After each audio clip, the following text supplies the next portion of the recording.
வணக்கம், வணக்கம் அருந்தமிழ் உறவுகளே! எப்படி இருக்கீங்க? ஸோ அதிமுகல வந்து ஓபிஎஸ்ஐ சேர்க்க திட்டமா? சட்டமன்ற தேர்தல் நேரத்தில் எடப்பாடி வந்து ஒரு ட்விஸ்ட் வைக்க போறாரு அப்படிங்கிறத ஓஎஸ் மணியன் ஒரு இடத்துல சொல்லியிருக்காரு. அதேபோல ராஜன் செல்லப்பா அவர்கள் சொல்லியிருக்காரு. கொஞ்சம் பொறுமையா தான் இருங்களேன். ஒரு 6 மாசம் இருங்க. எதுவும் அரசியல் பத்தியே பேசாதீங்க. கண்டிப்பா உங்கள சேர்த்துக்கிறதுக்கான வாய்ப்பு இருக்கு. அப்படின்னு சொல்லி ராஜன் செல்லப்பா சொல்லியிருந்தார் அப்படிங்கிறது தான். பட் 2ஆம் கட்ட தலைவர்கள ஒரு 6 பேர் போயி முன்னாள் அமைச்சர்கள் போய் எடப்பாடி கிட்ட போன வருஷம் பேசினது செய்தியாச்சு. அதுல முக்கியமான நபர் வந்து நம்ம செங்கோட்டையன் அவர்கள் அப்படிங்கிறத கூட நம்ம சொல்லியிருந்தோம். அவரு ஆமாங்க நாங்க பேசினோம், கேட்டோம் அப்படின்ற மாரி அவரும் ஒத்துக்கிட்டாரு.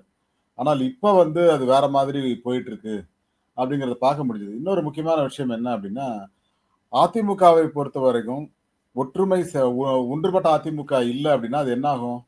கண்டிப்பாக அது வந்து ஒரு பிரச்சனைக்குள்ளாகும்.